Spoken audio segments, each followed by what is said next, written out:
Hi everyone, welcome back to my YouTube channel. तो कैसे हैं आप सब लोग? आई होप आप सब अच्छे होंगे। तो आज की इस वीडियो में हम देखेंगे माइक्रो ऑर्गेनिज्म यानी जो सूक्ष्म जीव होते हैं हमारे, वो हम देखेंगे। हम कर रहे हैं यहाँ पे टीजीटी साइंस लेवल 2 रीट के लिए।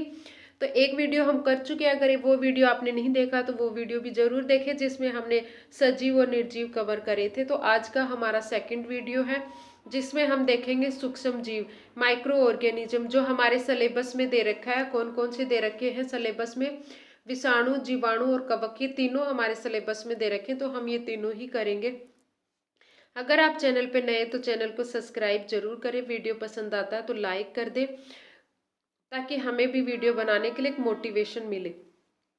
तो चलिए वीडियो को स्टार्ट करते हैं। तो सबसे पहले हम देखेंगे जो माइक्रो ऑर्गेनिज्म होते हैं, सूक्ष्म जीव होते हैं, वो होते क्या हैं। तो जो सूक्ष्म जीव होते हैं उन्हें हम वैसे नहीं देख सकते खुली आंखों से, नेक्ड आई से नहीं देख सकते, हम उनको सूक्ष्मदर्शी की हेल्प से ही देख सकते हैं, इसीलिए इनको सूक्ष्म जीव कहा जाता है। यानी जो माइक्रोस्कोप की हेल्प से देखेंगे उनको क्या बोलते हैं? हम सूक्ष्म जीव बोलते हैं। अब इनमें कौन कौन से आते हैं जो इम्पोर्टेंट है? हमारे विषाणु यानी वायरस, बैक्टीरिया और फंजाई, कवक, यहाँ पे तो तीनों ही हम कवर करेंगे। तो सबसे पहले हम पढ़ेंगे वायरस यानी जो विषाणु होता है हमारा। तो विषाणु में सबसे पहला पॉइंट हम देखेंगे, जो विषाणु शब्द होता है वो लैटिन भाषा से बना हुआ है, जिसका अर्थ ही होता है तरल विष, यानी एक जहर की तरह काम करता है। नेक्स्ट पॉइंट रहेगा, इंपॉर्टेंट पॉइंट है, ध्यान रखेंगे, स्टडी ऑफ वायरस यानी वायरस का अध्ययन क्या कहलाता है? तो वायरोलॉजी उसको बोलते हैं हम। वायरस का अध्ययन वायरोलॉजी कहलाता है। वायरस है इसमें भी और यहाँ पे भी वायरस है यानी वायरोलॉजी है। तो ये आसान है, हम आराम से इसको ध्यान रख सकते हैं।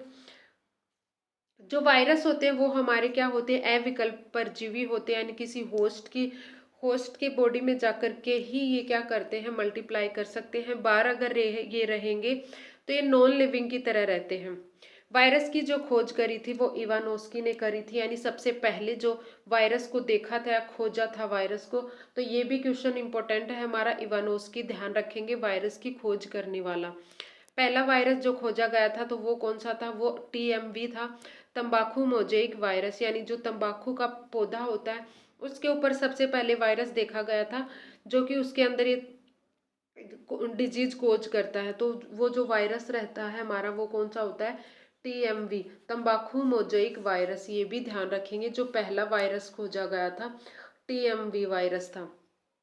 अब वायरस को जो सबसे पहले अलग किया गया था तो वो किसने किया था? स्टैनली ने किया था, और क्रिस्टलाइजेशन मेथड से किया था, ये भी हमें ध्यान रखना है। यानी वायरस को जो अलग कर किया था, जैसे किसी के होस्ट की बॉडी में वायरस प्रेजेंट है तो उसको अलग करना, वायरस को अकेले को अलग करना, तो वो किसने किया था? स्टैनली ने किया था, और एक क्रिस्टलीकरण विधि से किया था, ये भी ध्यान रखना। वायरस जो होता है वो अकोशिकीय जीव होता है, यानी इसके अंदर जो सेल होती है हमारी उसकी पूरी तरह से लक्षण नहीं पाए जाते, कोशिका के संपूर्ण लक्षण इसमें नहीं पाए जाते, इसीलिए इसको बोला जाता है अकोशिकीय जीव। ये विशेषताओं में पूछ लिया जाएगा, जैसे वायरस की विशेषताएं कौन कौन सी हो सकती हैं या कौन कौन सी नहीं होती। तो जितनी भी वायरस की विशेषताएं हमें ध्यान रखनी है। यानी वायरस एक अकोशिकीय जीव होता है जिसमें कोशिका के संपूर्ण लक्षण नहीं पाए जाते।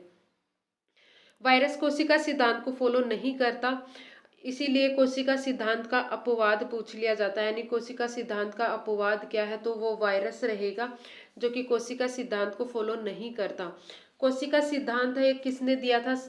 स्वान व स्लाइडन ने दिया था, ये भी ध्यान रखना है। स्वान व स्लाइडन यानी दोनों एक साथ आएगा। स्लाइडन ने क्या दिया था? कोशिका सिद्धांत दिया था। और कोशिका का आधुनिक सिद्धांत अगर हम बात करें तो वो दिया था विर्चो ने, ये भी ध्यान रखना है। और विर्चो ने क्या कहा था कि जो नई कोशिकाएं बनती हैं हमारी, वो पुरानी कोशिकाओं से ही बनती है, ये भी हमें ध्यान रखना है। यानी जो नई कोशिकाओं का फॉर्मेशन होता है वो पुरानी कोशिकाओं में विभाजन से ही होता है। तो ये बात को फॉलो नहीं करता हमारा वायरस, इसीलिए उसको क्या बोला जाता है? कोशिका सिद्धांत का अपवाद माना जाता है। अब वायरस की अगर हम साइज की बात करें तो वो 10 से 200 नैनोमीटर तक का हो सकता है। यानी जो मिनिमम साइज रहेगी उसकी 10 नैनोमीटर रहेगी, और मैक्सिमम साइज कितनी हो सकती है? 200 नैनोमीटर। लेकिन यहाँ पे भी एक अपवाद, और अपवाद हमें ध्यान रखना है, क्योंकि क्वेश्चन जो ज़्यादा पूछे जाते हैं तो वो अपवाद से ही ज़्यादा क्वेश्चन पूछे जाएंगे, तो वो ध्यान रखना है। तो जो चेचक का वायरस होता है, चेचक का वायरस की साइज कितनी होती है, 250 नैनोमीटर होती है, यानी जो हमारी नॉर्मल वायरस की साइज होती है उससे थोड़ा अलग होता है, यानी ये अपवाद माना जाता है इसका। तो ये भी ध्यान रखना है, जो चेचक का वायरस होता है उसकी साइज जो होती है वो कितनी होती है, 250 नैनोमीटर। अब हम बात करेंगे जो वायरस होता है उसमें जेनेटिक मटेरियल कौन कौन सा पाया जाता है। तो वायरस के अंदर डीएनए या फिर आरएनए दोनों ही मिल सकते हैं, ये ध्यान रखना है। आरएनए भी मिल सकता है, डीएनए भी मिल सकता है, दोनों ही मिल सकते हैं, लेकिन दोनों एक साथ कभी नहीं होंगे। जैसे एक ही वायरस में डीएनए और आरएनए दोनों प्रेजेंट नहीं हो सकते, ये बात ध्यान रखनी है, इंपॉर्टेंट पॉइंट है हमारा। यानी अगर किसी वायरस में आरएनए प्रेजेंट है तो उसमें डीएनए नहीं रहेगा, जिसमें डीएनए तो उसमें आरएनए नहीं रहेगा। लेकिन जो सबसे ज्यादा जेनेटिक मटेरियल पाया जाता है वायरस में तो वो आरएनए पाया जाता है, ये भी हमें ध्यान रखना है। सबसे ज्यादा जो जेनेटिक मटेरियल पाया जाएगा वो कौन सा रहेगा, वो आरएनए रहेगा। और जो सबसे पहले जेनेटिक मटेरियल आया था इस दुनिया में तो वो भी क्या था, हमारा आरएनए था। ये ध्यान रखना है। आरएनए क्या होता है, इनएक्टिव होता है, यानी ये क्या होता है, इनएक्टिव होता है, अस्थायी होता है, इसमें ज्यादा से ज्यादा वेरिएशन होते रहते हैं। ये रिएक्टिव होता है, किसी किसी के साथ रिएक्शन करके और इनमें वेरिएशन आ जाता है, चेंज आ जाता है। तो आरएनए के वेरिएशन आने से ही हमारा क्या आया था, डीएनए आया था। तो जैसा कि आपने देखा था कि जब कोरोना आया था तो सेकंड साल यानी दूसरी साल उसका एक अलग से वेरिएंट आया था, फिर तीसरी साल उसका वेरिएंट अलग आया था। इसका मतलब क्या था कि उसमें जो जेनेटिक मटेरियल था वो आरएनए था। आरएनए हमारा क्या होता है, अस्थायी होता है, अनस्टेबल होता है, वो रिएक्ट करता रहता है और उसमें वेरिएशन आते रहते हैं। लेकिन जो हमारा जो डीएनए होता है, डीएनए के स्थायी जेनेटिक मटेरियल होता है, उसमें इतनी जल्दी चेंज नहीं आते, सालों सालों लग जाते उसमें चेंज आने के, चेंज आते आते। तो वहां पे क्या होता है कि वो इतनी जल्दी उसमें वेरिएशन नहीं आता, वो स्टेबल होता है। तो आजकल जो बेस्ट जेनेटिक मटेरियल माना जाता है तो वो डीएनए होता है। सब में डीएनए ही मिलेगा, एक वायरस है जिसमें आरएनए मिलता है। तो ज्यादातर आरएनए जो होता है वो जेनेटिक मटेरियल डी उसमें वायरस में ही मिलता है। दोनों एक साथ कभी नहीं होंगे, ये भी ध्यान रखना है। आरएनए और डीएनए एक साथ कभी नहीं मिलेंगे वायरस के अंदर। अब वायरस क्या होता है, सजीव और निर्जीव के बीच की योजक कड़ी मानी जाती है, यानी इसमें कुछ जो गुण होते हैं वो होते हैं सजीवों के और कुछ गुण होते हैं निर्जीवों के। इसीलिए इनको क्या कहा जाता है, ये दोनों के बीच की कड़ी होती है, दोनों को जोड़ने का काम करती है। तो अब हम इसमें देखेंगे कि इसके सजीव गुण कौन से हैं और निर्जीव गुण कौन से हैं। पहला इसमें है यहाँ पे जो सजीव गुण, सजीव गुण कौन से होते हैं, परपोषी के अंदर क्या करते हैं, गुणन करते हैं, यानी किसी भी होस्ट की बॉडी में जाने के बाद ही ये मल्टीप्लाई करते हैं अपने आप को, अपने नंबर यहाँ पे बढ़ा लेते हैं। एक क्या होता है, इसमें डीएनए और आरएनए जेनेटिक मटेरियल पाया जाता है जो कि एक सजीवों की प्रॉपर्टी होती है। तो ये इसमें भी मिलती है, इसीलिए हम इसको सजीव बोल सकते हैं। इसमें उत्परिवर्तन देखा जाता है, यानी जो म्यूटेशन होता है वो भी होता है वायरस में। और जो म्यूटेशन होता है वो किन में देखा जाता है, सजीवों की प्रॉपर्टी होती है। तो भी इस प्रॉपर्टी के बेस पे भी हम इसको सजीव बोल सकते हैं। अब यहाँ पे इसके कुछ गुण हैं जो कि निर्जीव हम इसको बताएंगे, यानी जो निर्जीव में पाए जाते हैं। तो पहला क्या है, इसमें जीव ध्रुव नहीं पाया जाता, साइटोप्लाज्म हर सजीव में पाया जाता है लेकिन वायरस में नहीं पाया जाता। तो ये क्या करता है, इसको सजीवों से अलग करता है, क्योंकि इसमें साइटोप्लाज्म पाया ही नहीं जाता, प्रोटोप्लाज्म। एंजाइम तंत्र नहीं पाया जाता। हमारी बॉडी के अंदर जो बायोकेमिकल रिएक्शंस होती हैं तो उनको करवाने के लिए हमें पता है एंजाइम्स होते हैं अलग अलग। लेकिन अगर हम बात करें वायरस की तो वायरस में ये एंजाइम तंत्र ही नहीं होता जो इनको सजीवों से अलग करता है। श्वसन तंत्र अनुपस्थित होता है, यानी जो श्वसन तंत्र होता है वो भी इनके अंदर अनुपस्थित होता है। तो ये जो गुण है ये क्या बताते हैं कि वायरस एक निर्जीव होता है। अब हम बात करेंगे जो वायरस होता है उसकी स्ट्रक्चर के बारे में, उसकी संरचना के बारे में। तो वायरस में क्या क्या मिलता है, वायरस में इस तरह का होता है, एक तो उसके बाहर की कोटिंग होती है, कवर होता है। तो कवर किसका बना हुआ होता है, प्रोटीन का बना हुआ कवर होता है जिसको कैप्सिड बोलेंगे, ध्यान रखना कैप्सिड बोलेंगे इसको। प्रोटीन का बना हुआ होता है और ये इस तरह से धागे जैसी संरचनाएं जो होती है वो इसका जेनेटिक मटेरियल होता है, जिसमें डीएनए और आरएनए दोनों हो सकते हैं।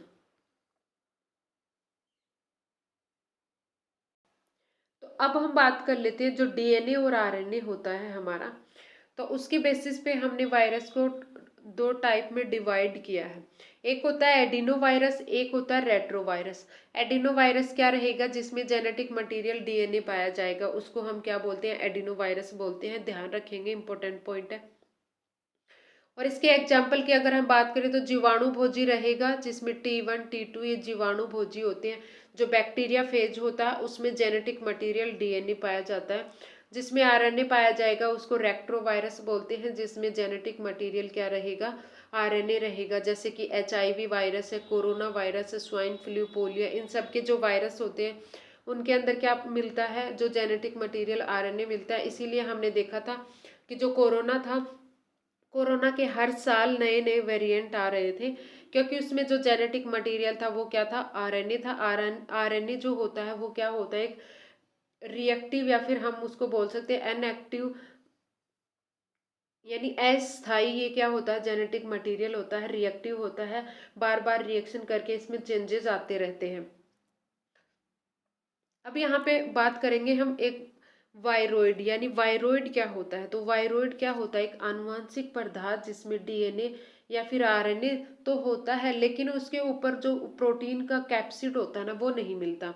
तो ऐसे जो सूक्ष्म जीव होते हैं उनको हम वायरोइड बोलते हैं। यानी कुछ कुछ प्रॉपर्टी तो उसमें वायरस की है बट पूरी नहीं है, इसीलिए उसको वायरस ना बोल करके हम क्या बोल देते हैं, वायरोइड बोलते हैं।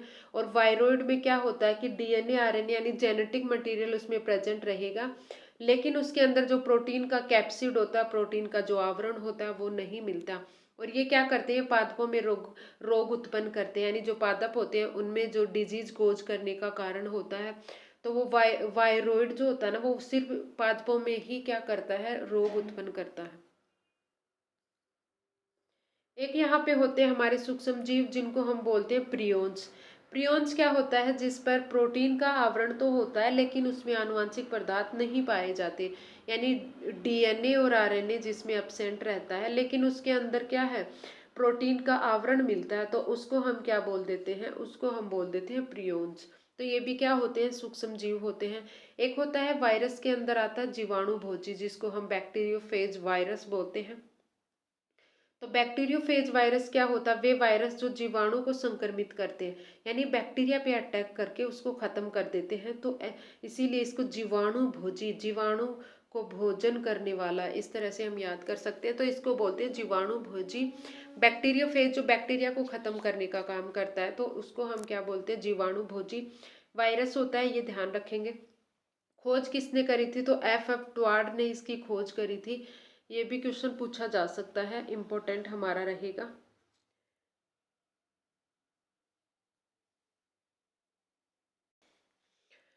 नेक्स्ट हमारा पॉइंट रहेगा, यहाँ पे टॉपिक रहेगा अगला, बैक्टीरिया। बैक्टीरिया की अगर हम बात करें तो बैक्टीरिया की खोज किसने करी थी, ये वाला क्वेश्चन बनता है यहाँ से। तो बैक्टीरिया की खोज करी थी ल्यूवेन होक ने। एंटोनी वॉन ल्यूवेन होक ने बैक्टीरिया की खोज करी थी। बैक्टीरिया जो सूक्ष्म जीव होता है उसको देखा गया था बरसात के पानी में। और जो दांतों के ऊपर जो मैल होता है, इनेमल के ऊपर जो मैल होता है, उसमें इसको सबसे पहले देखा गया था। तो इसको क्या बोला गया था, एनिमल क्यूली भी कहा गया था बैक्टीरिया को, जो हमारा बैक्टीरिया होता है। तो ये ध्यान रखना है, बैक्टीरिया की खोज किसने करी थी, एंटोनी वॉन ल्यूवेनहोक ने। और इसको क्या कहा जाता है, एनिमल क्यूली भी कहा जाता है। ये वाला क्वेश्चन ध्यान रखना है, बैक्टीरिया शब्द किसने दिया था। खोज तो उसने करी थी, लेकिन जो शब्द दिया था वो किसने दिया था, एरेनबर्ग ने दिया था। बैक्टीरिया शब्द देने वाला कौन था, एरेनबर्ग था। जीवाणु का अध्ययन क्या कहलाता है, बैक्टीरियोलॉजी हम इसको बोलते हैं। बैक्टीरिया का अध्ययन यानी स्टडी ऑफ बैक्टीरिया कहलाता है बैक्टीरियोलॉजी। ये भी इम्पोर्टेंट पॉइंट है, यहाँ से ध्यान रखेंगे। नेक्स्ट हम देखेंगे जो बैक्टीरियोलॉजी है उसका पिता कौन हो, किसको कहा जाता है, जो बैक्टीरियोलॉजी उसका पिता कहा जाता है ल्यूवेनहोक को। आधुनिक बैक्टीरियोलॉजी है उसका पिता कहा जाता है रॉबर्ट कोच को। दो अलग अलग क्वेश्चन है, अगर सीधा पूछे बैक्टीरियोलॉजी का पिता किसे कहा जाता है, यानी जो सबसे पहले स्टडी करी थी बैक्टीरिया पे, तो वो किसने करी थी, ल्यूवेनहोक ने करी थी। बैक्टीरिया पे स्टडी करने वाला कौन था, ल्यूवेनहोक बैक्टीरियोलॉजी का फादर कहलाता है। लेकिन अगर वही हम बात करें जो आधुनिक मॉडर्न बैक्टीरियोलॉजी है, तो उसका फादर किसको बोलते हैं? रॉबर्ट कोच को बोलते हैं। अलग अलग क्वेश्चन है, ध्यान रखेंगे। जीवाणु का सबसे पहले जो संवर्धन किया था, यानी किसी भी लैब में उसको तैयार किया जाए तो वो क्या होता है? संवर्धन होता है। तो वो किसने किया था? लिस्टर ने किया था। ये भी क्वेश्चन ध्यान रखेंगे। लुईस पास्चर ने क्या बताया था कि जो फर्मेंटेशन होता है वो क्रिया जीवाणु द्वारा होती है। यानी हम क्या कर सकते हैं, जो फर्मेंटेशन करते हैं वो जीवाणु कर सकते हैं, उसमें जीवाणु भी फर्मेंटेशन कर सकते हैं। तो ये बात किसने कही थी? लुईस पास्चर ने कही थी, जिसने पाश्चुरीकरण दिया था। पाश्चुरीकरण में क्या करते हैं हम? किसी भी लिक्विड को 60 डिग्री टेम्परेचर पे क्या करते हैं, उसको 30 मिनट तक अगर हम गर्म करेंगे तो वो क्या हो जाता है? जीवाणु रहित हो जाता है। यानी उसके अंदर जो जीवाणु होते हैं जो उसको खराब कर देते हैं कुछ टाइम के बाद। जैसे आपने देखा होगा गर्मियों में दूध जल्दी खराब हो जाता है, सर्दियों में थोड़ी लेट तक होता है। तो लेकिन तो वहाँ पे क्या होता है, जो टेम्परेचर होता है, बैक्टीरिया को एक फिक्स टेम्परेचर चाहिए उसको, तो उस टेम्परेचर तक वो क्या करेगा? काम करता है। बाद में अगर उससे ज़्यादा हम टेम्परेचर कर देते हैं या उसको गर्म कर देते हैं तो हम क्या कर सकते हैं? उसको लॉन्ग टाइम तक बचा के रख सकते हैं दूध को। तो दूध खराब होता है तो बैक्टीरिया की वजह से होता है। तो इसी को पाश्चुरीकरण जो प्रोसेस होता है उसमें हम क्या करते हैं? दूध को गर्म कर देते हैं। गरम कितने टेम्परेचर पर करते हैं? 60 मिनट, 60 डिग्री टेम्परेचर 30 मिनट तक गर्म करने पर वो क्या हो जाता है? जीवाणु रहित हो जाता है। यानी उसके अंदर जो जीवाणु थे वो या तो मर जाते हैं या फिर वो क्या हो जाते हैं? इनएक्टिव हो जाते हैं। यानी अब वो काम नहीं करेंगे उस दूध के अंदर और दूध हमारा खराब नहीं होगा। तो दूध को गर्म करके हम क्या कर सकते हैं? बैक्टीरिया रहित करके उसको खराब होने से बचा सकते हैं। तो ये जो लिक्विड होते हैं उसमें पाश्चुरीकरण एक इम्पोर्टेंट रोल प्ले करती है। तो ये किसने दिया था? तो लुईस पास्चर ने दिया था। ये वाली बात भी हमें ध्यान रखनी है। रोगों का जो रोगाणु सिद्धांत दिया था वो भी किसने दिया था? लुईस पास्चर ने दिया था। अब जीवाणु जो होता है वो मोनेरा जगत में रखा गया है। जीवाणु को जो मोनेरा किंगडम होता है, 5 किंगडम होते हैं हमारे, मोनेरा, प्रोटिस्टा, कवक, एनिमिलिया और उसको प्लांटी। तो 5 जो किंगडम्स होते हैं उनमें से जो सबसे पहला किंगडम आता है मोनेरा, जिसमें कम डेवलप जो ऑर्गन्स होते हैं, जो कम डेवलप ऑर्गन पाए जाते हैं उनमें, वो पूरी तरह से डेवलप नहीं होते वो जंतु, तो उनको रखा जाता है किसमें? मोनेरा में, जिसमें हमारे रखे गए हैं बैक्टीरिया। यानी बैक्टीरिया को कौन से किंगडम में रखा गया है ये भी क्वेश्चन पूछा जा सकता है। तो बैक्टीरिया हमारा मोनेरा के अंदर आता है। जीवाणु जो होता है वो प्रोकैरियोटिक कोशिका से बना हुआ होता है। प्रोकैरियोटिक कोशिका क्या होती है? जिसमें न्यूक्लियस पूरी तरह से डेवलप नहीं होता और जो हमारे न्यूक्लियस जो सेल होती है उसके जो ऑर्गेनली होते हैं वो भी ठीक से डेवलप नहीं होते। उनके ऊपर जो मेम्ब्रेन पाई जाती है उनका भी डेवलपमेंट उसमें नहीं होता। तो इस तरह की कोशिका से बने हुए जो जीव होते हैं वो आते हैं मोनेरा के अंदर और उसमें हमारे आते हैं बैक्टीरिया। बैक्टीरिया कैसे होते हैं? प्रोकैरियोटिक कोशिका से बना हुआ होता है। अब यहाँ पे दे रखा है प्रोकैरियोटिक कोशिका क्या होती है, तो वो क्या होती है? कम विकसित कोशिका होती है जिसके अंदर केंद्रक अनुपस्थित होता है। यानी इनके अंदर केंद्रक नहीं पाया जाता। केंद्रक की जगह क्या होता है? न्यूक्लियोइड होता है, ये ध्यान रखेंगे। केंद्रक की जगह जो स्ट्रक्चर पाया जाता है उसको बोला जाता है न्यूक्लियोइड। केंद्रक पर केंद्रक झिल्ली अनुपस्थित होती है। यानी जो न्यूक्लियस होता है उसके ऊपर जो केंद्रक झिल्ली होती है वो भी वहाँ पे नहीं बनती। जो साइटोप्लाज्मा होता है उसी के अंदर उसका जेनेटिक मटेरियल और बाकी के ऑर्गेनेली उसी के अंदर मिक्स रहते हैं। अलग से उसमें कोई न्यूक्लियस नहीं होता, जैसे कि हमारी यूकैरियोटिक सेल में होता है। 2 तरह की सेल होती है, एक प्रोकैरियोटिक होती है, एक यूकैरियोटिक होती है। प्रोकैरियोटिक में न्यूक्लियस नहीं होता, केंद्रक पर के झिल्ली भी नहीं होती। 70S राइबोसोम उसमें पाया जाता है। यानी जो 70S प्रकार का राइबोसोम उसमें पाया जाता है। और जो यूकैरियोटिक कोशिकाएं होती है वो वेल डेवलप कोशिकाएं होती हैं जिसमें न्यूक्लियस पाया जाता है। न्यूक्लियस के ऊपर जो मेम्ब्रेन होती है वो भी पाई जाती है। 80S प्रकार का उसमें क्या पाया जाता है? राइबोसोम पाया जाता है। इसमें देखो झिल्ली युक्त जो कोशिकांग होते हैं वो भी अनुपस्थित होते हैं। जैसे जो कोशिका के कोशिकांग होते हैं जैसे माइटोकॉन्ड्रिया, लाइसोसोम, राइबोसोम्स, तो इन पे क्या होता है? झिल्ली पाई जाती है। तो प्रोकैरियोटिक कोशिका में उन पे झिल्ली भी नहीं पाई जाती, तो ये भी ध्यान रखना है। अब जो हमारा बैक्टीरिया होता है उसको अलग अलग टाइप में डिवाइड भी किया गया है। तो सेल के आधार पर, यानी उसमें किस तरह से सेल, उसकी संरचना है, किस तरह की उसमें सेल पाई जाती है, तो उसके आधार पर बैक्टीरिया को 4 भागों में बांटा गया है। पहला हमारा क्या रहेगा, कोकस, यानी इसमें गोलाकार सेल होती है। उसकी स्ट्रक्चर कैसी होती है, गोल होते हैं।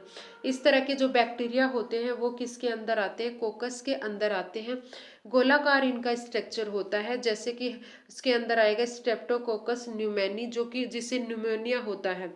ये न्यूमोनिया डिजीज कोज करने वाला जो बैक्टीरिया होता है वो किस टाइप का होता है, गोल होता है। कोकस के अंदर ये आता है। दूसरा हमारा होता है विब्रियो। विब्रियो में क्या है रहेगा, इसमें कोमा के आकार का जो बैक्टीरिया होता है, यानी जो बैक्टीरियल सेल होती है वो किस तरह की रहेगी, इस तरह, जैसे कोमा नहीं लगाते हम, तो उस तरह की सेल की जो है इसमें स्ट्रक्चर पाई जाती है। इसका अगर हम उदाहरण देखेंगे तो जो विब्रियो कोलेरा होता है, जो कि हेजा कोज करने वाला बैक्टीरिया होता है, विब्रियो कोलेरा, इससे क्या होता है, हेजा होता है। जो डिजीज होती है ना हेजा, तो वो किसकी वजह से होती है, विब्रियो कोलेरा की वजह से होती है। और ये किस आकार के होते हैं, कोमा के आकार के होते हैं, तो ये विब्रियो के अंदर आ जाएंगे। थर्ड हमारा रहेगा बेसिलस। बेसिलस में क्या होता है, ये छड़ के आकार का रहेगा। इस तरह से छड़ी होती है ना, तो उसके आकार का रहता है। तो वो किस में आएगा, बेसिलस में आएगा। एग्जाम्पल की अगर हम यहाँ पे बात करेंगे तो बेसिलस जो थुरेंजेसिस होता है, वो बैक्टीरिया होता है जिसका आकार कैसा रहता है, छड़ाकार होता है, और वो बेसिलस के अंदर आता है। फोर्थ यहाँ पे रहेगा स्पाइरल, यानी जो हमारा बैक्टीरिया होता है उसमें बैक्टीरियल सेल कैसी रहेगी, स्पाइरल रहेगी। इस तरह से जो स्प्रिंग होती है उसकी जैसी सर्पिलाकार इसमें पाया जाता है। तो इसका एग्जाम्पल अगर हम देखेंगे तो वो रहेगा ट्रोपोनेमा पैलिडम। जो ट्रोपोनेमा पैलिडम होता है वो बैक्टीरिया किस आकार का रहेगा, स्पेरिकल, यानी सर्पिलाकार इसमें बैक्टीरिया पाया जाता है। तो ये हमारे क्या थे, 4 टाइप के बैक्टीरिया को हमने डिवाइड किया, उसमें किस तरह की सेल पाई जाती है। पहला हमारा क्या था, कोकस था। कोकस, विब्रियो, बेसिलस और स्पाइरल, चारों नाम हमें ध्यान रखने हैं और इनके एग्जाम्पल भी याद रखने हैं।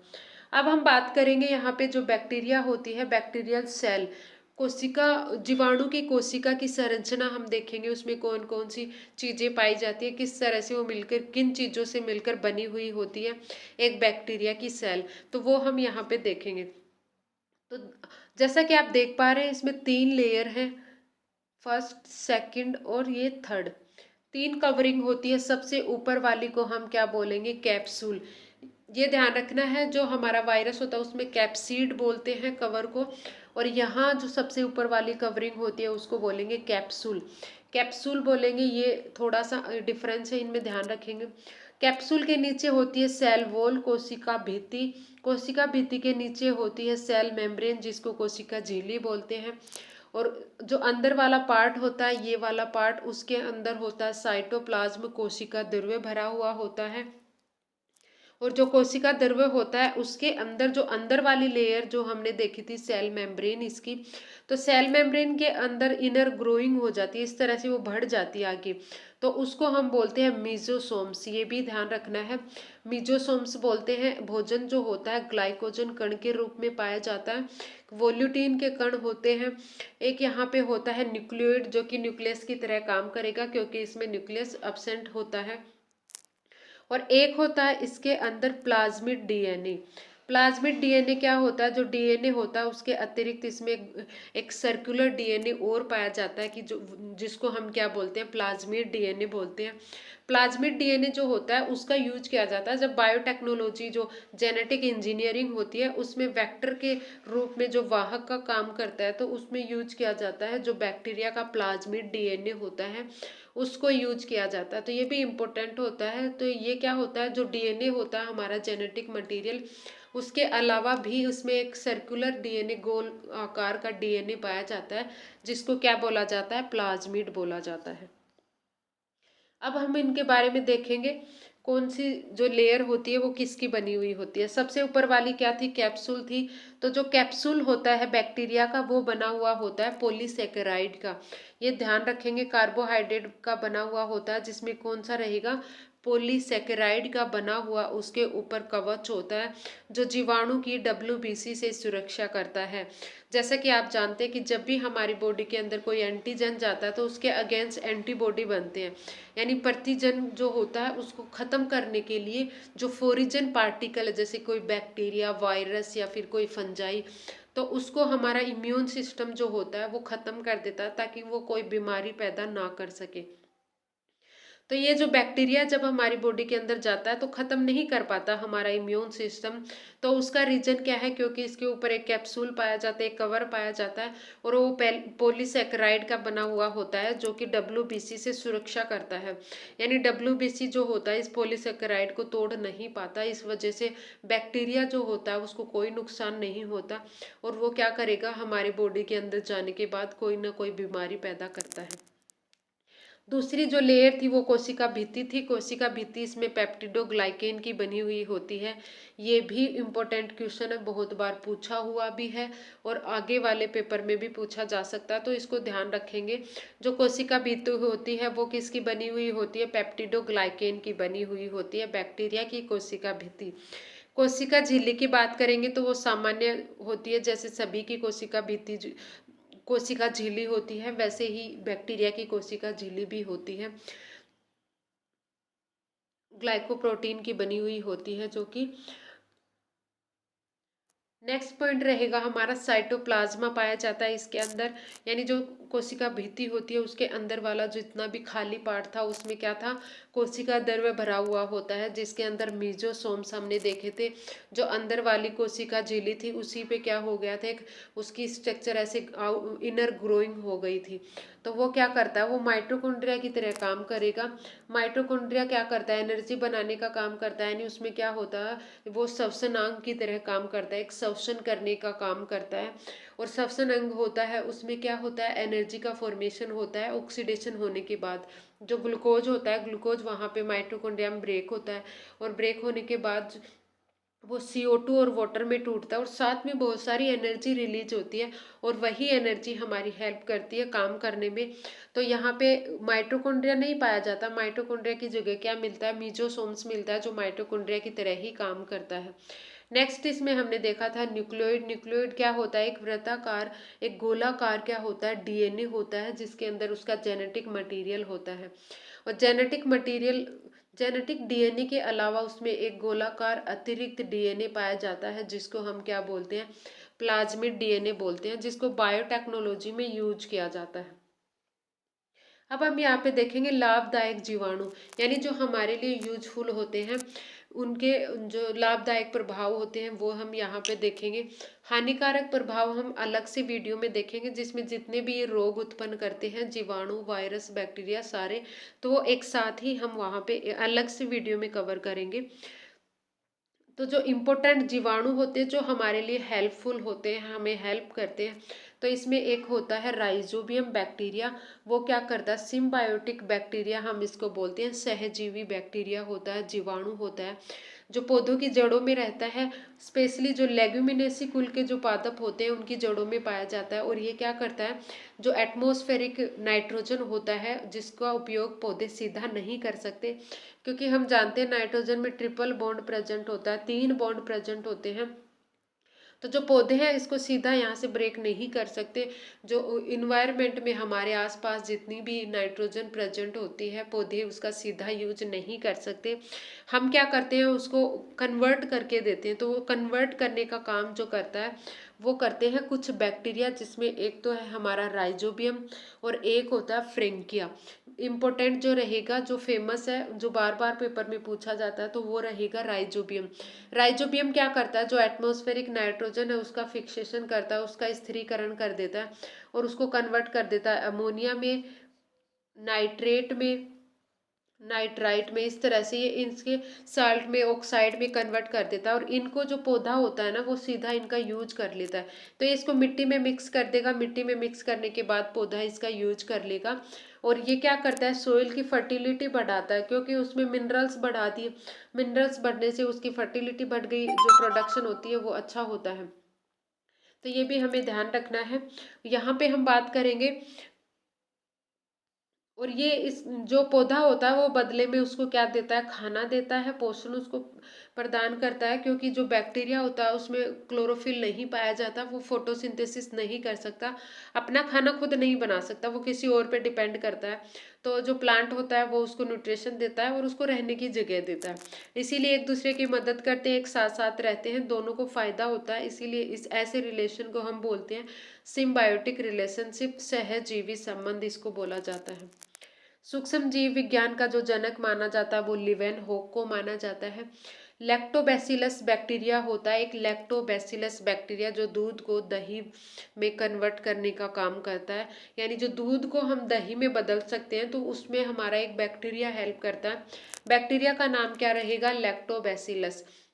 ये क्या करता है, जो दूध होता है दूध को कन्वर्ट कर देता है, उसमें उसमें अपने क्या कर लेता है, जैसे हम क्या करते हैं दूध को गर्म करते हैं और उसमें थोड़ी सी दही डाल देते हैं। दही क्या करेगा, वहाँ पे दही में है लैक्टोबैसिलस, और वो क्या करेंगे, उसमें अपने नंबर्स बढ़ा करके और पूरे दूध को किस में कन्वर्ट कर देते हैं, दही में कन्वर्ट कर देते हैं। ऐसे सॉलिड सॉलिड से पार्टिकल आपने देखे होंगे, वो जो दूध के अंदर जो प्रोटीन होती है उसका कोगुलेशन कर देता है, उसको जमा देता है। एक हम बात करेंगे जो दूध में खट्टापन आता है, दही में, सॉरी, दही में जो खट्टापन आता है, तो वो किसकी वजह से आता है, वो लैक्टोबैसिलस जो बैक्टीरिया होता है, दूध में जो लैक्टोज शर्करा होती है उसको क्या करता है, उससे लैक्टिक एसिड बना देता है, और एसिड बनने से दही जो होता है वो हमें कैसा लगता है, खट्टा लगता है। नेक्स्ट जो होता है फर्मेंटेशन में भी हमने देखा था, बहुत सारे जो बैक्टीरिया होते हैं वो हमारी हेल्प करते हैं। एंटीबायोटिक हम बनाते हैं, नहीं, मेडिकल में भी बैक्टीरिया का यूज किया जाता है। और यहाँ पे कुछ एंजाइम, कुछ केमिकल बनाने में भी हम क्या करते हैं, बैक्टीरिया का यूज किया जाता है। जैसे कि जो एसिडोबैक्टर जीवाणु होता है वो एसिटिक एसिड बनाता है, और एसिटिक एसिड से हम क्या करते हैं, विनेगर बनाते हैं। जो सिरका होता है, सिरका बनाने में मदद करता है हमारा एसिटिक एसिड। और एसिटिक एसिड हम कहाँ से प्राप्त कर लेते हैं, एसिडोबैक्टर जीवाणु से। लैक्टोबैसिलस जो होता है वो लैक्टिक एसिड बनाता है, ये भी ध्यान रखेंगे। बायोगैस के प्रोडक्शन में भी बहुत सारे बैक्टीरिया जो होते हैं वो हमारी हेल्प करते हैं।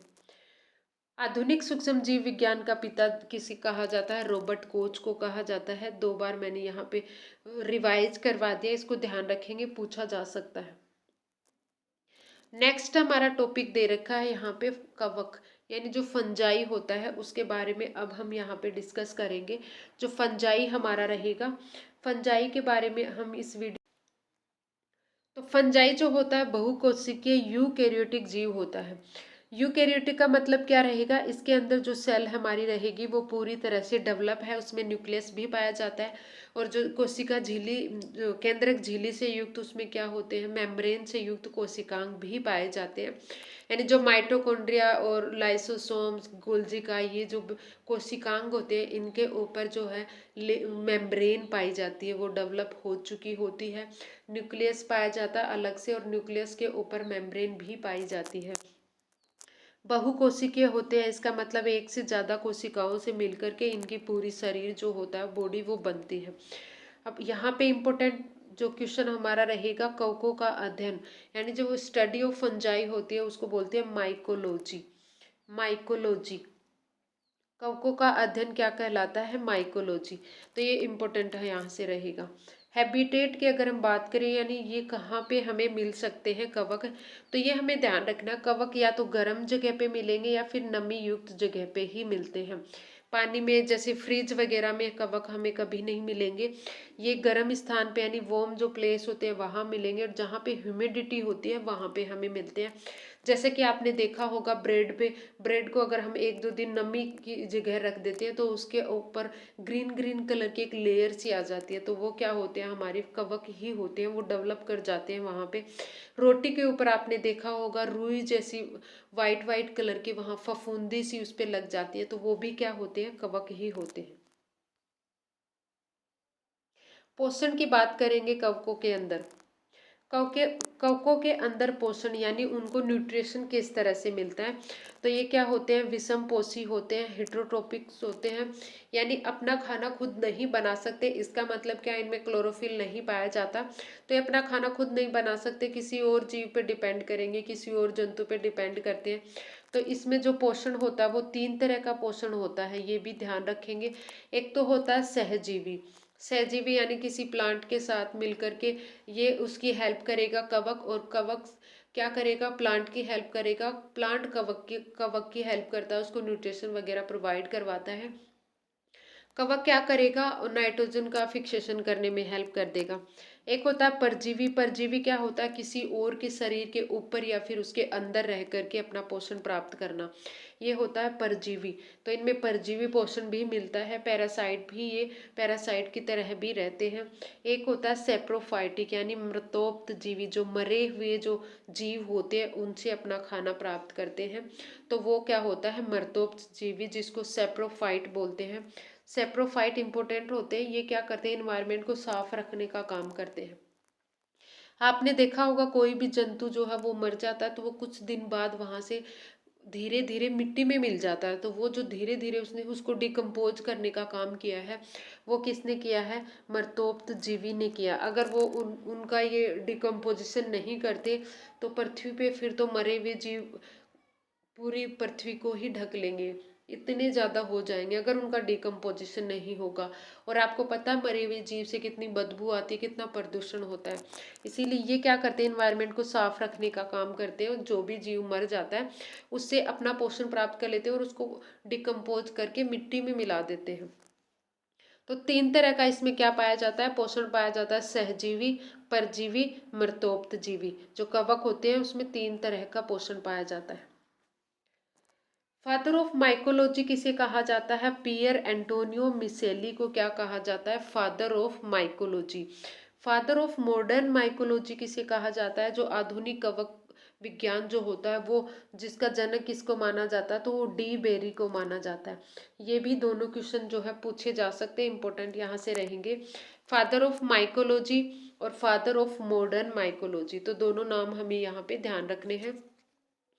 फादर ऑफ माइकोलॉजी कौन हो जाएगा, पियर एंटोनियो मिसेली, और फादर ऑफ मॉडर्न माइकोलॉजी क्या हो जाएगा, डीवेरी। और यहाँ पे ये भी ध्यान रखना है, भारतीय कवक विज्ञान का जनक जो माना जाता है वो माना जाता है बटलर को। तो जो भारतीय होगा, भारतीय कवक विज्ञान का जनक किसको माना जाता है, बटलर को। और जो फादर ऑफ माइकोलॉजी माना जाता है वर्ल्ड लेवल पे, तो वो कौन रहेगा हमारा, Antonio micelle. Father of modern जो माइकोलॉजी यानी जो आधुनिक कवक विज्ञान है वो उसका जनक किसको माना जाता है, डिबेरी को माना जाता है। तो ये भी तीनों क्वेश्चन हमें ध्यान रखने हैं। एक यहाँ से पूछा जाता, मोस्ट इम्पोर्टेंट है, इसको स्टार मार्क कर लीजिए। कवक और शैवाल के बीच की कड़ी जो मानी जाती है वो लाइकेन को माना जाता है। यानी जो लाइकेन होता है कुछ कुछ प्रॉपर्टीज में कवक की होती है, कुछ प्रॉपर्टीज में शैवाल की होती है, तो दोनों को जोड़ने का काम करता है, इसीलिए इसको क्या बोला जाता है, लाइकेन बोला जाता है। और लाइकेन क्या होता है, एक प्रदूषक सूचक की तरह काम करता है, यानी जो SO2 गैस होती है ये उसको बताने का काम करता है। इसका मतलब क्या होता है कि जहाँ पे SO2 की मात्रा ज़्यादा होती है वहाँ लाइकेन डेवलप नहीं करते। इसका मतलब ये हमें ये पता चल जाता है कि यहाँ पे प्रदूषण ज़्यादा है, यहाँ पे जो सल्फर डाइऑक्साइड गैस है उसकी मात्रा ज़्यादा है, जिस वजह से यहाँ पे लाइकेन ग्रो नहीं कर पाए। तो इसको क्या माना जाता है, एक प्रदूषक सूचक की तरह भी माना जाता है। लक्षण अब हम देखेंगे, कवकों में कौन कौन सी विशेषताएं पाई जाती हैं, उनके कौन से लक्षण होते हैं, यहाँ से क्वेश्चन पूछा जा सकता है और पूछा जाएगा भी, ये इंपॉर्टेंट है, इनको ध्यान रखना है। तो इस तरह से ये हमारा जो कवक होता है उसकी बॉडी में 2 तरह की स्ट्रक्चर हमें देखने को मिलती है। एक होता है माइसीलियम और एक होता है हाइफी, हाइफा या हाइफी हम इसको बोलते हैं। जो अधिकांश कवक होते हैं बहुकोशिकीय होते हैं, यानी एक से ज्यादा कोशिकाओं से मिलकर उनका शरीर बना हुआ होता है। अपवाद की अगर हम बात करें तो जो ईस्ट होता है ना वो एक कोशिकीय होता है। कवकी होता है ईस्ट, जो फर्मेंटेशन में भी हेल्प करता है, ब्रेड वगैरह बनाने में भी हेल्प करता है। तो जो अपवाद माना जाता है यानी जो अधिकांश हमारे सारे जो कवक होते हैं वो बहुकोशिकीय होते हैं, लेकिन एक जो ईस्ट होता है वो एक कोशिकीय होता है, यानी एक कोशिका से ही इसका पूरी बॉडी मिलकर बनी हुई होती है। पूरी जो शरीर होता है वो एक कोशिका से ही बना हुआ होता है, वो ही सारे काम करता है।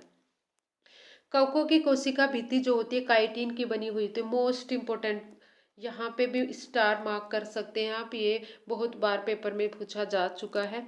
यानी जो कवकों की कोशिका भित्ति होती है वो किसकी बनी हुई होती है, काइटिन की बनी हुई होती है। कवकों में जो भोजन का संग्रहण होता है ग्लाइकोजन के रूप में होता है, या इस ग्लाइकोजन को क्या बोला जाता है, एनिमल स्टार्च बोला जाता है। क्योंकि जो पौधे होते हैं उसमें जो भोजन का संग्रहण होता है वो स्टार्च के रूप में होता है। पादपों में किसके रूप में होता है, स्टार्च के रूप में, लेकिन जंतुओं में क्या होता है, ग्लाइकोजन के रूप में। इसीलिए इसको एनिमल स्टार्च हम बोल सकते हैं। ये क्वेश्चन पूछ लिया जाता है, एनिमल स्टार्च किसे कहते हैं, तो ग्लाइकोजन को एनिमल स्टार्च बोला जाता है। इसका मतलब कवकों में भोजन का संग्रहण ग्लाइकोजन के रूप में हो रहा है, तो ये भी अपना भोजन जो है वो किसी दूसरे जीवों से प्राप्त करते हैं, तो ये विषमपोषी होते हैं। प्रकाश संश्लेषण नहीं कर सकते, विषमपोषी होते हैं हमारे कवक भी। एक होता है इसमें हाइफी, जैसे मैंने ऊपर दिखाया था, तो हाइफी क्या होता है, एक छोटे धागे जैसी संरचना होती है और बहुत सारे हाइफी मिलकर के क्या बना लेते हैं, माइसीलियम बना लेते हैं, कवक जाल बना लेता है। कवक आपने देखे होंगे धागे जैसी संरचनाएं होती है, तो एक सिंगल धागे को तो हम बोल देंगे हाइफी, और वो बहुत सारे धागे यानी बहुत सारे तंतु मिलकर के जो संरचना बनाते हैं उसको बोला जाता है माइसीलियम। तो ये भी ध्यान रखेंगे। कवकों में क्या होता है, लैंगिक और अलैंगिक दोनों ही जनन देखने को मिलते हैं। जो कवक होते हैं उनमें लैंगिक जनन भी पाया जाता है और अलैंगिक जनन भी पाया जाता है। अलैंगिक जनन में क्या होता है, मुख्यतः बीजाणुओं का निर्माण होता है, जो स्पोर का फॉर्मेशन करते हैं ये, और स्पोर से क्या होता है, नए कवक बनते हैं। तो कवकों में जो अलैंगिक जनन पाया जाता है वो किससे होता है, बीजाणु निर्माण विधि से होता है। जैसे कि कोनिडिया, ये क्या होता है, एक बीजाणु निर्माण की विधि होती है, कोनिडिया सा बन जाता है, और जब ये इसमें विस्फोट होता है तो बहुत सारे बीजाणु निकलते हैं और वही क्या कर लेते हैं, एक नया कवक बना लेते हैं। एक होता है ओइडिया। तो ये दोनों ध्यान रखेंगे, कोनिडिया और ओइडिया है, ये क्या है, बीजाणु बीजाणु निर्माण विधि से क्या होता है, कवक में अलैंगिक जनन पाया जाता है। कवकों में लैंगिक जनन भी होता है। लैंगिक जनन 3 प्रकार से हो सकता है, ये भी हमें ध्यान रखना है। पहला होता है प्लाज्मोगेमी, यानी इसमें कोशिका के द्रव्यों का संलयन होता है, यानी मेल गैमेट और फीमेल गैमेट, लैंगिक जनन में 2 गैमेट पार्टिसिपेट करते हैं, इनके बीच में फर्टिलाइजेशन होता है, फिर वहां पे क्या बनता है, भ्रूण वगैरह बनता है। तो 3 तरह से क्या होता है, लैंगिक जनन होता है कवकों में, यानी जब दोनों गैमेट्स का केवल साइटोप्लाज्मा ही मिले तो उसको हम क्या बोलते हैं, प्लाज्मोगेमी बोलते हैं। गेमी का मतलब हो गया जनन, प्लाज्मा से जनन हुआ है, यानी कोशिका द्रव्य का संलयन होता है उस विधि से, अगर उसमें किसी नए जीव का फॉर्मेशन हो रहा है तो उसको हम बोल देते हैं प्लाज्मोगेमी। एक होता है कैरियोकेमी। कैरियोकेमी का मतलब है जनन की इस प्रक्रिया में केंद्र का संलयन होता है, यानी दोनों गैमेट के जो केंद्रक होते हैं, जो न्यूक्लियस होते हैं, उनका संलयन होता है, तो उस विधि को हम क्या बोलते हैं, कैरियोकेमी बोलते हैं, और इस विधि से क्या होता है, एक नए संतति का निर्माण होता है। एक होता है मियोसिस। मियोसिस क्या होता है, इसमें इस जनन की इस प्रक्रिया में अर्धसूत्री विभाजन द्वारा जनन होता है, यानी जो हमारे 2 तरह के विभाजन होते हैं ना, समसूत्री और अर्धसूत्री, तो अर्धसूत्री विभाजन से अगर जनन हो रहा है तो उसको मियोसिस बोल देंगे। अब हम देखेंगे कवकों का वर्गीकरण, यानी कवकों को कितने भागों में बांटा गया वो हम यहाँ पे देखेंगे, इंपॉर्टेंट रहेगा, ध्यान रखेंगे, थोड़ा सा ध्यान से पढ़ना है। तो कवकों को सबसे पहले हम 2 पार्ट में डिवाइड करते हैं, उसमें कोशिका भित्ति प्रेजेंट है या नहीं प्रेजेंट उसके बेसिस पे। तो सबसे पहले होता है, पहला हमारा क्या रहेगा, मीजो मिक्सोमाइकोटिना, मिक्सोमाइकोटिना यूमाइकोटिना। मिक्सोमाइकोटिनों में क्या होगा, उसमें कोशिका भित्ति नहीं पाई जाती। उदाहरण जो अपवंक फफूंद होती है, जो अपवंक फफूंद होती है, जो क्या करती है, पानी के साथ तैरती रहती है, तो वो उसमें क्या होता है कि उसमें कोशिका भित्ति नहीं पाई जाती। कवकों की कोशिका भित्ति काइटिन की बनी हुई होती है, ये भी हमें ध्यान रखना है, इंपॉर्टेंट क्वेश्चन हमारा रहेगा। तो मिक्सोमाइकोटिना में क्या होता है, कोशिका भित्ति अनुपस्थित होती है। उदाहरण क्या हो जाएगा, जो अपवंक फफूंद होते हैं, ये भी पूछा जाता है, अपवंक फफूंद क्या होते हैं, ये क्या होते हैं, पानी के साथ तैरते रहते हैं, जिस धर पानी जाएगा उसी तरह से ये उसके साथ साथ क्या करते हैं, तैरते रहते हैं। एक होता है यूमाइकोटिना, जिसमें कोशिका भित्ति उपस्थित होती है, हम इन्हीं के बारे में आगे डिस्कस करेंगे। यूमाइकोटिना जिसमें कोशिका भित्ति पाई जाती है, यूमाइकोटिना जिसमें कोशिका भित्ति पाई जाती है। इसको फर्दर 4 भागों में डिवाइड करते हैं। पहला है हमारा ड्यूरेटोमाइसिटीन, यानी ड्यूरेटोमाइसिटीन। माइसिटीन आपको मिल जाएगा, माइसिटीज आपको अगर पीछे मिल जाएगा तो वो कवक ही होता है, क्योंकि इस तरह से इनके बड़े बड़े नाम होते हैं तो हमें ध्यान नहीं हो पाते। तो आपको नाम देकर पूछ लेगा कि कौन सा कवक है या फिर कौन सा कवक नहीं है। अगर आपको पीछे ये माइसिटीज शब्द मिल गया है तो इसका मतलब वो कवक का ही पार्ट आपको मिलेगा 90%। तो पहला होता है हमारा ड्यूरेटोमाइसिटीन, जिसमें अपूर्ण कवक होते हैं जो पूरी तरह से डेवलप नहीं होते और इनमें लैंगिक जनन नहीं पाया जाता, इनमें सिर्फ अलैंगिक जनन पाया जाता है। दूसरा हमारा होता है फाइकोमाइसिटीज। फाइकोमाइसिटीज लगभग शैवालों की तरह ही होते हैं, तो इसको हम शैवालीय कवक बोलते हैं, जिसमें राइजोपस और म्यूकर। ये भी ध्यान रखना, राइजोपस और म्यूकर किस में आता है? फाइकोमाइसिटीज में। शैवालीय कवक जिसको बोलते हैं, तो इसमें राइजोपस और म्यूकर हमारा आता है। सेकंड है एस्कोमाइसिटीज। एस्कोमाइसिटीज में क्या रहेगा? ये इम्पोर्टेंट है हमारा एस्कोमाइसिटीज। एस्कोमाइसिटीज थैलेनुमा संरचना होती है। थैलेनुमा कवक कहते हैं इनको, सबसे महत्वपूर्ण कवक होते हैं, जिसमें ईस्ट आता है, हमारा पेनिसिलियम आता है, एस्परजिलस है, न्यूरास्पोरा है। तो ये इम्पोर्टेंट है सारे के सारे। पहला हम बात करेंगे ईस्ट। तो ईस्ट को आपको पता है, ये बेकरी जो उद्योग होते हैं उसमें बहुत ज़्यादा यूज किया जाता है। जो फर्मेंटेशन होता है उसमें ईस्ट यूज करते हैं। जो इडली डोसा बनाया जाता है उसका जो बैटर तैयार किया जाता है तो उसमें भी ईस्ट डाला जाता है, उसको प्लफी बनाने के लिए, उसको साइज के इंक्रीज करने के लिए। तो जो ईस्ट होता है वो क्या करती है, उसमें जो कार्बोहाइड्रेट होता है उसका पाचन करती है और उससे फिर कार्बन डाइऑक्साइड गैस बनाती है, और कार्बन डाइऑक्साइड गैस से उसका जो हम डो बनाते हैं वो फूल जाता है। जैसे आपने पिज्ज़ा खाया होगा तो पिज्ज़ा का जो डो होता है उसमें भी ईस्ट मिलाया जाता है। आपने इडली डोसा खाया होगा, उसका जो बैटर तैयार किया जाता है उसमें ईस्ट मिलाया जाता है, उसको फिर थोड़ी देर रख दिया जाता है ताकि उसमें फर्मेंटेशन हो जाए। तो फर्मेंटेशन में क्या होता है, CO2 गैस बनती है। उस कार्बोहाइड्रेट का ये क्या कर देता है, पाचन करता है और CO2 गैस बनाता है, जिससे वो फूल जाता है। और एक यहाँ पे विटामिन जो B12 होता है ना, उसको बनाने में भी हेल्प करता है हमारा ईस्ट। और जो फर्मेंटेशन होता है यानी शर्करा को ये किस में कन्वर्ट कर देता है, इथेनॉल में कन्वर्ट कर देता है। तो शराब वगैरह बनाने में भी हम क्या करते हैं, कोको का यूज करते हैं। एक होता है हमारा यहाँ पे विटामिन डी के संश्लेषण में भी हेल्प करता है। पेनिसिलियम नोटेटम जो होता है, इससे एंटीबायोटिक, पहली एंटीबायोटिक बनाई गई थी जो अलेक्जेंडर फ्लेमिंग ने बनाई थी। इंपॉर्टेंट क्वेश्चन है, पूछा हुआ पहले पिछले पेपर में पूछा था कि जो पेनिसिलिन है वो कौन से किससे बनाई गई थी, तो कवक से बनाई जाती है। कवक का नाम क्या है? Penicillium notatum. तो एंटीबायोटिक इससे बनाई गई थी। बनाई किसने थी? अलेक्जेंडर फ्लेमिंग ने बनाई थी।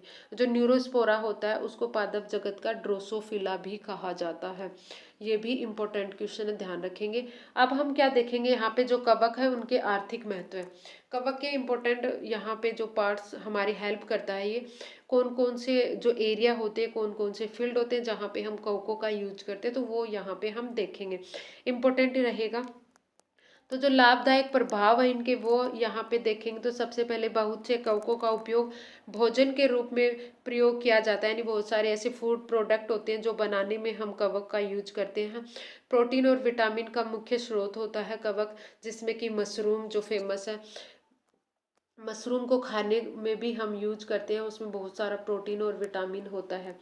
पनीर का जो उद्योग होता है, पनीर बनाने में, चीज़ बनाने में भी हम क्या करते हैं, कवक का यूज किया जाता है। जैसे पेनिसिलियम कोमेम्बर्टी जो होता है उसका यूज किया जाता है पनीर बनाने में। और अलग अलग पनीर का जो फ्लेवर होता है उसमें अलग अलग हम क्या करते हैं, कवकों का यूज करते हैं। तो पनीर जो डिफरेंट डिफरेंट पनीर बनाया जाता है अलग अलग कवकों का यूज करके। ईस्ट जो होता है, ईस्ट का प्रयोग किया जाता है डबल रोटी बनाने में। ईस्ट में जो ईस्ट होता है, डिफरेंट डिफरेंट ईस्ट इसके अंदर आते हैं, यानी अलग अलग कवक होते हैं। लेकिन जो कवक हो जो हम यूज करते हैं फर्मेंटेशन में, डबल रोटी बनाने में, इडली डोसा में, तो वो हमारा कौन सा होता है, सेक्रेमाइसीज सेरेबेसी होता है। तो ये भी ध्यान रखेंगे, जो सेक्रेमाइसीज सेरेबेसी होता है उसी का यूज किया जाता है डबल रोटी बनाने में, इडली डोसा बनाने में, और हमारा जो इथेनॉल होता है वो बनाने में। ईस्ट का प्रयोग शर्करा से शराब बनाने में भी किया जाता है। ये क्या करता है, एथिल अल्कोहल बनाता है, यानी जो शर्करा होती है उसका डाइजेशन करता है उसको, और उसको कन्वर्ट कर देता है किसमें, अल्कोहल में, और एथिल अल्कोहल बनता है। क्योंकि मिथेनॉल जो होता है वो पीने योग्य नहीं होता, उसको नहीं पिया जाता। मिथेनॉल को पीने से इंसान अंधा भी हो सकता है। तो इसमें जो एंजाइम यूज करते हैं वो जाइमेज एंजाइम यूज करते हैं, ये भी ध्यान रखना। ये क्वेश्चन पूछा हुआ है कि जो हमारा फर्मेंटेशन होता है उसमें हम शर्करा को अल्कोहल में कन्वर्ट करते हैं, तो वहाँ पे कौन सा एंजाइम यूज किया जाता है, तो वहाँ पे जाइमेज एंजाइम यूज किया जाता है, ये भी ध्यान रखेंगे। अब यहाँ पे हम कवक से कुछ अम्ल भी बना सकते हैं, एसिड एंजाइम, और वसा भी बनाई जाती है, जिसमें सिट्रिक एसिड हम बनाते हैं। तो किससे बनाते हैं, सिट्रोमाइसिस फेरियोस से क्या करते हैं हम, सिट्रिक एसिड बनाते हैं, जो कि लगभग सभी जो खट्टे फ्रूट होते हैं उनमें पाया जाता है। तो ये जो क्या होता है, जब अगर कोई फ्रूट नहीं खा सकता तो उसके लिए टैबलेट बना दी जाती है। तो जो टैबलेट बनाते हैं, टैबलेट के लिए सिट्रिक एसिड बनाया जाता है, तो वो कवक बैक्टीरिया इन सबसे बना लिया जाता है। नेक्स्ट हम बात करेंगे ग्लूकोनिक अम्ल। तो ग्लूकोनिक अम्ल जो बनाया जाता जो ग्लूकोनिक अम्ल बनाया जाता है तो वो बनाया जाता है एस्परजिलस नाइजर, जो कवक होता है उससे बनाया जाता है। ये नाम ध्यान रखने, सारे सीधा ही पूछे जाते हैं। ग्लूकोनिक अम्ल किससे बनाएंगे, तो नाम पूछेगा, एस्परजिलस नाइजर कवक होता है उससे बनाया जाता है। एमाइलेज एंजाइम होता है, सैक्रोमाइसीज सेरेबेसी से बनाया जाता है। वसा जो होती है वो एस्परजिलस स्पीसीज से बनाई जाती है, यानी जो एस्परजिलस कवक होते हैं उससे क्या बना सकते हैं, हम वसा बना सकते हैं। औषधि निर्माण में भी बहुत सारे कवक हमारी हेल्प करते हैं, जिसमें पेनिसिलिन जो एक एंटीबायोटिक होती है, जो कि बीमारियों में दी जाती है, ताकि वो क्या करेगी, बैक्टीरिया को अंदर से जड़ से ख़त्म कर देती है, ताकि बीमारी जो है उसमें जल्दी आराम आ जाता है, वो पूरी तरह से ठीक हो जाती है। जैसे अगर हमें कोई फीवर हुआ तो बुखार में हम क्या करते हैं, बुखार की गोली ले लेते हैं, लेकिन वो बुखार कुछ टाइम बाद वापस आ जाती है। तो इसीलिए क्या करते हैं, उसके साथ एंटीबायोटिक भी दी जाती है, ताकि वो अंदर जो भी पैथोजन उसके अंदर गया उसको पूरी तरह से ख़त्म कर दे, ताकि हमारी बुखार बार बार ना आए। तो इसी में हेल्प करता है हमारा पेनिसिलिन, नोटेटम से बनाया गया पेनिसिलिन, जो कि एक एंटीबायोटिक है। एक होता है क्लेविसिन, क्लेविसिन भी क्या होता है, औषधि होती है, एस्परजिलस क्लेवेट से बनाया जाता है। तो ये भी नाम याद रखना है हमें, एस्परजिलस क्लेवेट से क्या बनाया जाता है, क्लेविसिन बनाई जाती है, जो कि एक औषधि होती है। पौधे में भी हमारी हेल्प करता है कवक मूल का निर्माण करके, यानी जो पौधे होते हैं उनके अंदर ये क्या कर लेता है, एक रूट में नोट्स बना लेता है, और उन नोट में उनके अंदर रहता है, और वहाँ पे सहजीवन बिताता है, यानी सहजीवी संबंध इनके बीच में पाया जाता है, कवक और पौधे के बीच में। तो कवक और पौधे के बीच में जो सहजीवन पाया जाता है उसका एक पर्टिकुलर नाम होता है माइकोराइजा। तो ये पूछ लिया जाता है माइकोराइजा किसके बीच में पाया जाता है, तो माइकोराइजा कवक और पौधे के बीच में पाया जाता है। जैसे यहाँ पे पौधे दे रखे, पाइनस का जो पौधा होता है उसके बीच में, जेमिया जो पौधा होता है, इनके बीच में ये कवक मूल का निर्माण करते हैं। और जो नाइट्रोजन है, नाइट्रोजन का फिक्सेशन करने का काम करते हैं, जिससे पौधे को नाइट्रोजन मिल जाता है, और पौधे इसको क्या करते हैं, न्यूट्रिशन दे देते हैं, ताकि इसको भी खाना मिल जाता है। तो इस तरह से एक दूसरे का सहयोग करके सहजीवन में रहते हैं। एक बहुत सारे जो पादप हार्मोन्स होते हैं ना, वो भी बनाए जा सकते हैं कवकों से। तो जो इम्पोर्टेंट है जो बनाया जाता है, तो वो आता है हमारा एक पादप हार्मोन जिब्रेलिन। जिब्रेलिन बनाया जाता है कवक से, जो कि क्या करता है, पादप ग्रोथ में हेल्प करता है। तो ये भी हमें ध्यान रखना है, जो जिब्रेलिन होता है उसको कवक से बनाया जा सकता है, जो कि एक पादप हार्मोन होता है, और पादप की ग्रोथ करवाता है, उसकी मोटाई में ग्रोथ करवाता है, उसकी लंबाई में ग्रोथ करवाता है। तो वो हार्मोन होता है हमारा जिब्रेलिन, जो कि कवक से प्राप्त किया जाता है। तो ये था आज का हमारा टॉपिक। आई होप आपको समझ आया होगा, वीडियो भी आपको पसंद आया होगा। अगर वीडियो पसंद आया तो कमेंट जरूर करें। अगर आपका कोई डाउट है तो आप कमेंट बॉक्स में कमेंट कर दें, मैं आपका डाउट जरूर क्लियर करूँगी। तो आज की वीडियो में इतना ही, मिलते हैं नेक्स्ट वीडियो में। Thank you for watching my video.